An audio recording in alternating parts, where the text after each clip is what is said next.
Good morning praise Lord. Welcome to this video. எனக்கு சிறு வயதில் இருந்தே வந்த சமுதாய நோக்கு, என்ஜினியரிங் வியூ பாயிண்ட்டு அந்த மாதிரிலாம் நிறைய எனக்கு இருந்தது. அது எப்படின்னு எனக்கு தெரியல. என்னுடைய வீட்டில் எங்கள் அப்பா தான் வீட்டை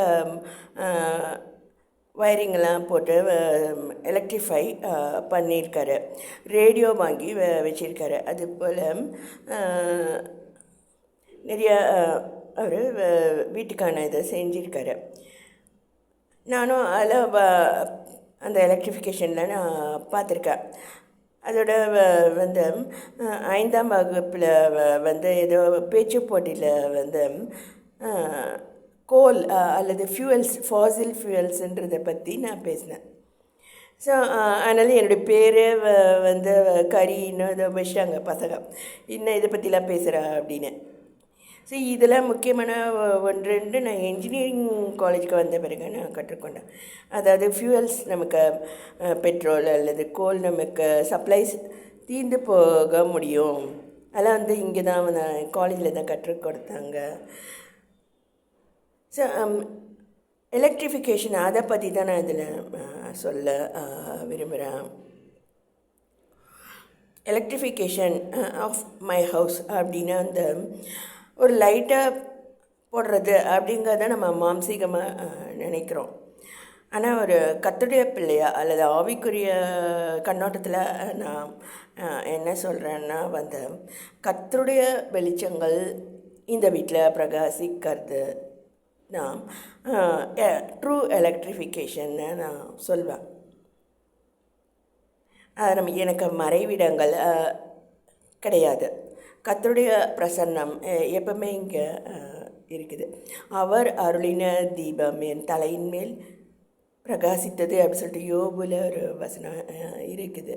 அது வீடு அப்படிங்கிறது என்னுடைய இருதயமும் கர்த்தர் வாசம் பண்ணக்கூடிய ஒரு வாசஸ்தலமாக வீடாக இருக்குது. நாமே அவருடைய வீடாக இருப்போம்.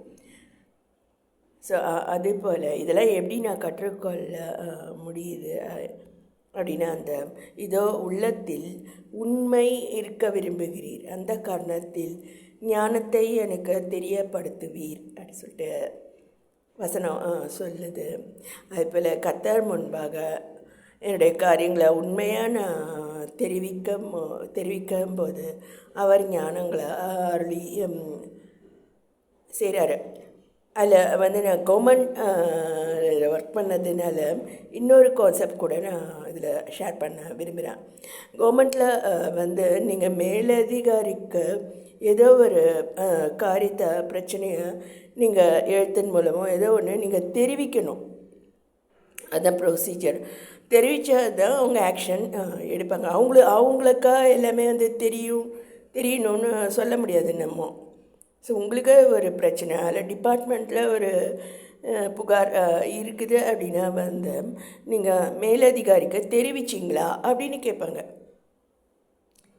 ஸோ அது ஒரு ப்ரொசீஜர். அதே போல் தான் விண்ணப்பங்களின் மூலமும் ஸ்தோத்திர ஜபங்கள், பாவ அறிக்கை ஜபங்கள், பலவிதமான ஜபங்கள் மூலம் நம்ம கர்த்தரோட காரியங்களை விண்ணப்பத்தின் மூலம் தெரிவிக்க வேண்டி இருக்குது. அப்போ அவர் நெசசரி ஆக்ஷன் அப்படின்னு ஒரு வேர்டு இருக்குது கவர்மெண்ட்டில். ஸோ நெசசரி ஆக்ஷன் உங்களுக்கு எடுக்கப்படணும் அப்படின்னா நீங்கள் உங்களுடைய காரியங்களை கர்த்தரோட பேசி தெரிவிக்கணுமா இருக்குது. எங்கள் அம்மா கூட நான் பார்த்துருக்கேன். ஸ்பெசிஃபிக்காக அவங்க கேட்குறத நான் பார்த்துருக்கேன். ஸோ என்னை பற்றி ஜெபிக்கிறாங்க அப்படின்னா என் மகன் இன்றைக்கி வெளியே போகக்கூடாது அப்படின்னு அவங்க ஜெபிப்பாங்க. அதுபோல் ஏதோ ஒரு காரியங்களை ஸ்பெசிஃபிக்காக நம்ம கர்த்தரிடத்தில் தெரிவிக்க வேண்டும். அப்போ நமக்கு நெசசரி ஆக்ஷன்ஸை அவர் எடுப்பார்.